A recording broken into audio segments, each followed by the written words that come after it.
This is a story about why killing people for pudding is wrong. Cheers. Welcome back, everybody, to me talking about books, and today we'll be talking about The Buffalo Hunter by Stephen Graham Jones. It's my first Stephen Graham Jones book. It will probably not be my last, and yeah. It's really good. We'll do the thing that we always do, which is I'll give you a quick sort of like introduction what this is. That will be spoiler free. I'll, tell you that you should go and read it. And then I drink beer and you go and read it. And then we'll talk about all the things that I found interesting about this book that may include spoilers. So that's how we'll go to do this. Ready? Well, let's get started. All right, The Buffalo Hunter came out earlier this year. It is a horror novel. It is a historical horror novel and other things. And it is about vampires. Now, that is something you already kind of could guess from, I guess, the back cover and everything. So here's what you can expect from this. This is a story that is basically a nested story. So we have a framing narrative, and then we have another framing narrative, and then we have a third narrative. The first narrative is set in 2013, and it follows a PhD candidate in communication science and so forth, and her discovering or dealing with or working on her PhD thesis and getting access to a old manuscript that was found during reconstruction work, and that belonged to her great-grandfather. And, that is the second narrative, of course. That's a narrative that her great-grandfather, Arthur Bocarn, did in fact write down in 1912, so a century earlier. And that narrative is about him having a long series of conversations with a Blackfeet Indian by the name of Goodstab, who tells him a story from mostly the 1870s onwards. So we have a third narrative. And these are basically settled in like three in chapters. We start with Etsy Bocarn and we end with Etsy Bocarn, and then we have the interlaced chapters of the diary of Arthur Bocarn and the narrative of Goodstab. And that's the structure that you can expect. If that kind of thing works for you, if you like your epistolar kind of novels, that kind of stuff, this is going to be for you. If you like vampire novels, this is going to be for you. If you like historical novels about a very, very dark part of U.S. American history, not that there have been a lot of U.S. history parts that are not very, very dark, this is also going to be for you. It has a very unique approach to vampirism. It has some pretty cool depictions of 1912 style Montana life, and it has some interesting looks at what it is to work in academia, in particular in the humanities in the 2000s and 2010s. It turns out that's also pretty dark. That is kind of what you get. We get the histories and how they are all, of course, connected, because, that's kind of what you get from a vampire novel. That's also kind of what you get from, a horror novel oftentimes. So that is the story that you can expect. I think it is very much worth your time if you are willing to deal with horror novels, which means let's talk about the stuff that does happen in this book that might be too much for you. Well, it deals with a massacre that U.S. troops committed in 1870 on Blackfeet Indian and killed 173 people. Peaceful people, obviously. So we deal with genocide, we deal with mass animal slaughter, because a lot of this is about the massive buffalo hunts at the time and so forth. Plus, we obviously also deal with stuff that vampires do. Killing people, eating people, drinking people, drinking the blood of people, killing people by drinking their blood, and all kinds of other graphic violence. This is a horror novel, right? So you should be aware of the fact that this is in here. If that is too much, especially, the genocide part, I get it. Just be aware that that's what you're dealing with any historical novel set in the American West in the 19th century, because that's kind of what happened there. Beyond that, I don't think there's anything too gruesome in here that could trigger people, but I wanted to bring that up. Be aware, this is brutal in a lot of ways. All right, let's get started with the other stuff. So go read the book. It is well worth your time. It deals with some really important history, and you should read it because it's also incredibly well written and very gripping. So I drink some beer, you do that, and then we'll talk about why it is so good.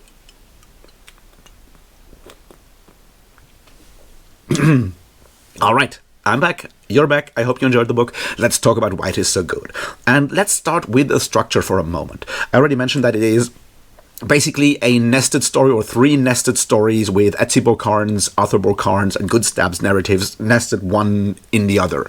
And what is interesting here is that it's easy to sort of think of the outermost layer, that being Etsy Bocarn's narrative, of that as a framing narrative. But I don't think it exactly is a framing narrative, because what we have is more like a telescoping narrative, where at the end, all 3 of these narratives obviously kind of collapse into one story. Now, that is, oftentimes what happens in those kind of situations, but by having all 3 characters end up in the same place, in the same time at the end, it becomes one story that is just told in this sort of recursive sense. And I think it's important to make that point, that it is not just a framing narrative the way that you have, for example, the framing in, say, Book of the New Sun by Gene Wolfe, for example, or anything of the sorts, right? Like, no, this is not just one diary. This is very much a story that connects all of these. And I'll try to say that at the end and get back to that at the end of this video as well, because I think that is really important. So that's the first part. The second part that I wanted to look at is, of course, this is a vampire story. And vampire stories do have specific elements that are it seems kind of part of the DNA of the vampire story. I jokingly called this not interview with a vampire, but confession with a vampire, and there is that. But one thing that I wanted to look at with this story in particular is that vampire stories, a lot of vampire stories, or modern vampire stories, don't necessarily follow the Dracula model of like one bad vampire that gets killed, but follow the rivalry between the very, very evil, powerful vampire and the possibly not as evil vampire, and the not as evil vampire needs to kill the very evil vampire kind of guy. And we have that here with, the Catman, who's never actually named in any way, your classic European vampire. Obviously, we have Goodstab at some point killing the Catman, and that follows that specific sort of story. I guess there's a lot of like psychological stuff in there, because usually it's, the one vampire being the creator of the second vampire and so forth. I just wanted to point out that it is in here, and I wanted to mention that, of course, this is not the first vampire story set in the American West, or in 19th century America. There is, of course, George R. R. Martin's Fever Dream, and that is another fun story, but it focuses on white people, but it also has the rivalry between the 2 types of vampires in it, if I remember correctly, from like 20 years ago. Anyway, I just wanted to bring that sort of structure up and talk about like how this then sort of is continued here, because what we often see in those sort of vampire narratives is that it is a cycle of violence, right? It is a circle of violence. Vampire creates new vampire, vampire ends up killing father, like creator vampire. Ideally, you can continue that sort of like cycle forever and ever and ever. And in fact, obviously, Goodstab does create another vampire, that being Arthur Bocarn. But he then goes and systematically destroys the creation, because it is about punishment, right? And I wanted to bring that up to show that Stephen Graham Jones is very much subverting and playing around with the structure of the vampire novel, as well as with the idea of the vampire and a lot of other things. Then, of course, his vampires are slightly different from your standard vampire.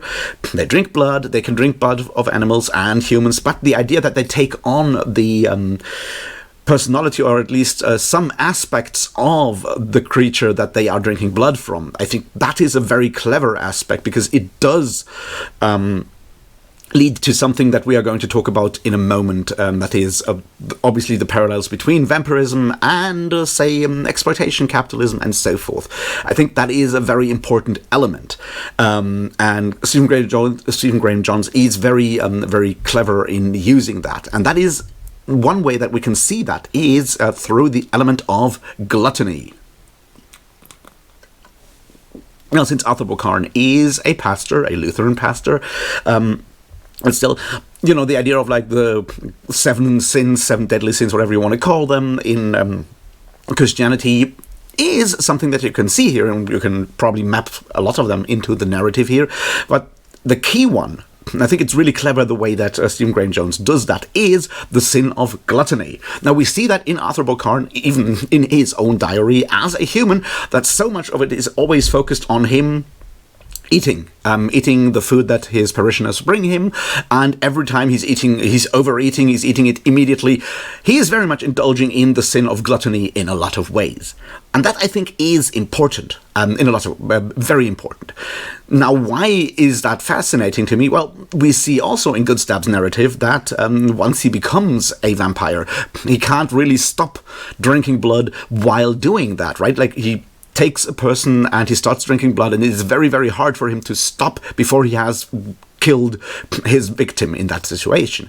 And in some places he drinks so much that his gut literally bursts and some of the blood is flowing out again. So there is, once again, that sin of gluttony is key to being a vampire as well as being key to being, Arthur Bocarn. So that parallel, I thought, is really important. And we'll get back to that in a second as well. See, I'm also trying to build this telescoping structure here for a moment. We'll see how well I am working with this. Okay.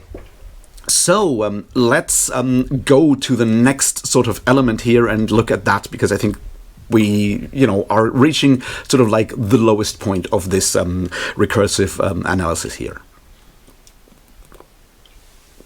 And that is, of course, we need to talk about exploitation, colonialism, imperialism, capitalism. All of these are, overlapping in all kinds of ways, but exploitation is at the core of this, because gluttony is, of course, connected to exploitation, because it is, taking more that you need, indulging your gluttony by taking more than you need from other people. That's what exploitation basically is, and we see that in this story. Now, vampirism has often been connected to these forms of exploitation, whether it's feudalism or capitalism. It's an analogy, sucking the blood of those that are less powerful than you. It's an allegory that makes itself. It's very difficult to not go there. So let's look at something interesting here, and that is the mention that the lands of the Blackfeet are taken away, and this is something Arthur Bocarn brings up in his own diary, are taken away because, or mentions to Goodstab, are being taken away because the people living there are not actually exploiting the land. They are not doing that, and they are not using the land. So it is the right of the colonizers to go there and take the land and ideally, push out or commit genocide on the people already living there. That logic of exploitation is key to what is going on here, and is key to the idea of imperialism, to the idea of colonialism. And it's in fact built into the understanding of property rights under liberalism. If you read your John Locke, which maybe you should, maybe you shouldn't, I think he sucks, but here we are, at least that stuff. And that is exactly that. People earn property, the right to property, by using said things. So you go somewhere, you build something, you exploit the land, you do agriculture or whatever on there. You become that person who exploits the land. That gives you right to use the land. And that is literally the legal sort of like justification for taking a lot of native-owned lands or native lands, lands that native people lived in, both in North America and, of course, in other parts of the world as well. So that logic of gluttony, that logic of exploitation sits at the core of the genocide of Native Americans. And it's also very much built into the thing, into that vampirism. I think that is an interesting sort of approach to this, that the whole structure, that the whole logic is built on exploitation and over-exploitation. Now, there are parallels you can probably draw to, the way we destroy the environment and so forth today. If you want to read more on that subject, you can always read Cannibal Capitalism by Nancy Fraser, which probably you should at some point. However, I wanted to bring us to that specific point because that is exactly the logic of, well, gluttony and capitalism. Now, where are we going from this?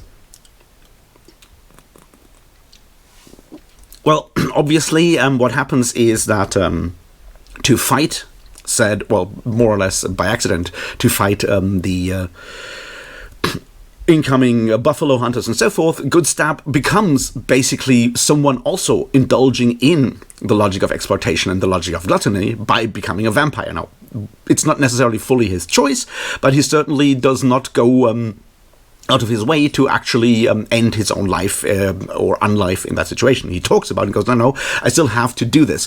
And I think this is once again really interesting as the idea that if all you know is one specific language of oppression, then you will also gravitate to that language of oppression to fight the oppressor. You know, your Frantz Fanon, if all you learn is violence, then obviously you will find you will use violence to fight your oppressor, and that is something we see with Goodstab there, becoming a vampire himself and doing very vampiric things to fight back.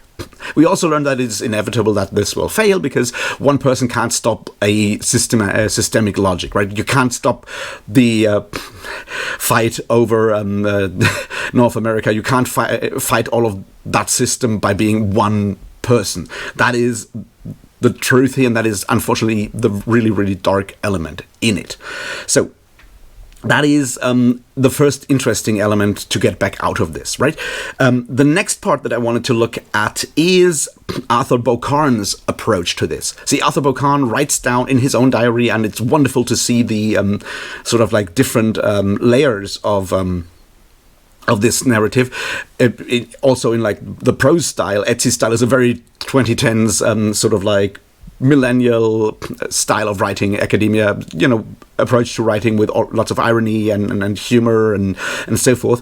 And Arthur Bocarn is incredibly self-indulgence, his style. What I find really interesting about the whole story, however, is that we learn about the massacre at the Marius, and we learn about that side attack on a wagon that, transported the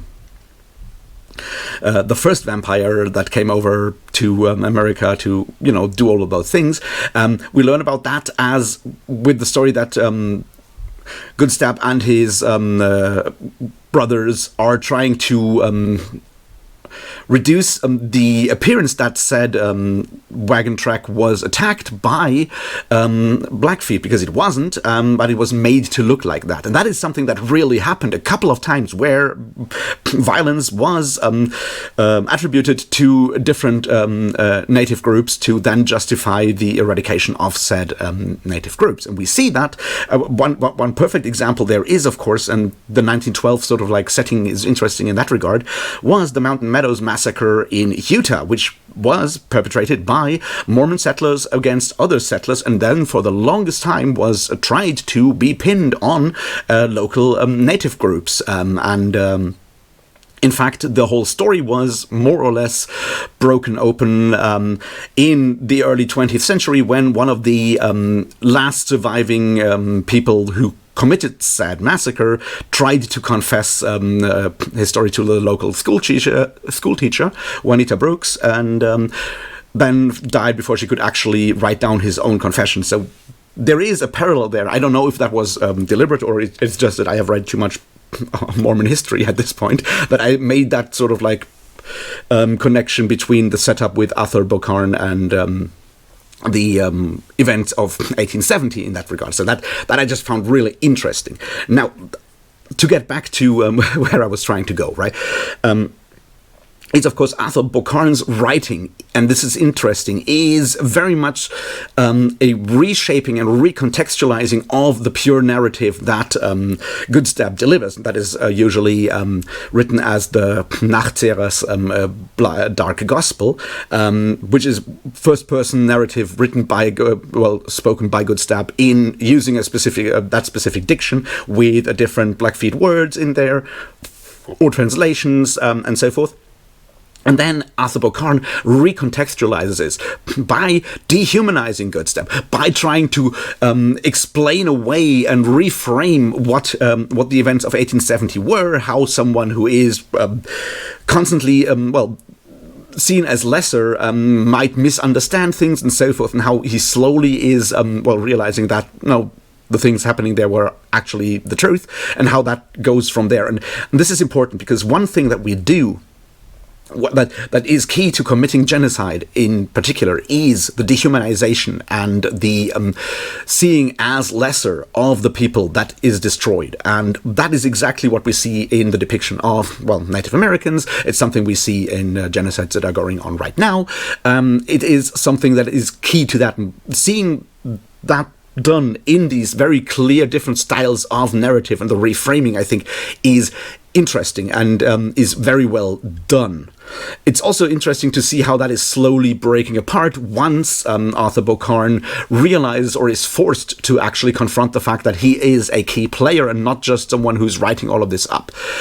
And that's, interestingly done. However, there are two other things here on that level that I wanted to look at, and one of them is, while Arthur Bocarn might have been the one instigator of the massacre by telling the scouts to shoot the first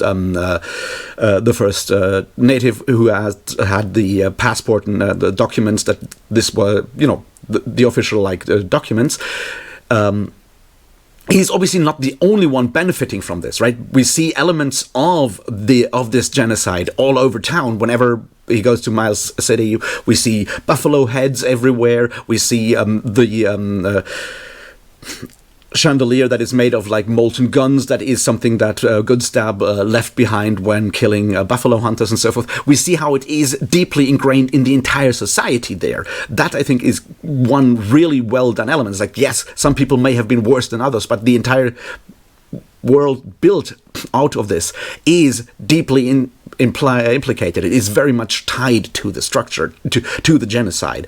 That is something we all need to understand, that we're all guilty in one way or another, and the killing of all the buffalo and the poisoning of the meat, which is supposedly to keep wolves away, but very much also, to make the meat unusable to natives. And, a genocide is not just, massacres. It's also very much destroying the livelihood, destroying the ability to produce food, to have shelter and so forth. All of these are elements, and the mass killing of buffalo was very much also partly, done intentionally to reduce food sources and so forth for different tribes, different nations, indigenous nations there. And I think seeing all of that in the 1912 narrative, I found really interesting in how this is done.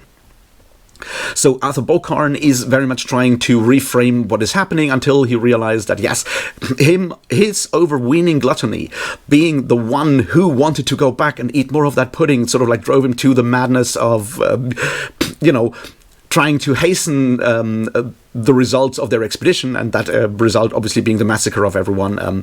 Trying to do all of that because of greed, of gluttony in a way, I think is an interesting step back, where we realize that while he may not have been drinking blood, he was very much a vampire in that situation already, and I found that really interesting. So we return basically to the gluttony of Arthur Bocarn, which is at this point still about food and, all of that kind of stuff when we're on his sort of narrative level.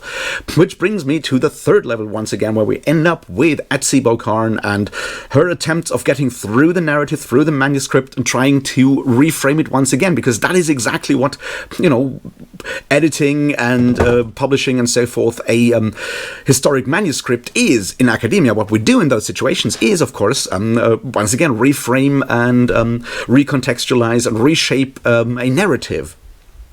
And what I find interesting and powerful about this is that her understanding, when she understands the larger context of the events that she's describing, her realization is that she can't, in fact, do that. She can't, in fact, recontextualize the story without being implicated in it as well, without being guilty as well. Because there's no way that narrative will not be, once again, a middle-aged white woman's perspective in the 2010s, and not the original events. And this is where the story, I think, ends in such a powerful way, which is we have the remembrance ritual that the Blackfeet conduct every year by going to the place of the massacre and riding away, and so forth. We see that, and that is the only thing that remains when she destroys her. The manuscript and her own manuscript and all of those things, and tries to destroy all of these because they would once again shape the truth. And it would once again be the people that benefited from colonialism, from genocide and so forth. And she would do that by, once again reframing the narrative. And by leaving the story and leaving the truth to the people that actually suffered through it, to the Blackfeet, she does end that cycle of oppression in one way or another. And she also does that by, killing her great-grandfather, who is at that point, the prairie dog... vampire, basically, by ending those. But it is her job to end that. It is not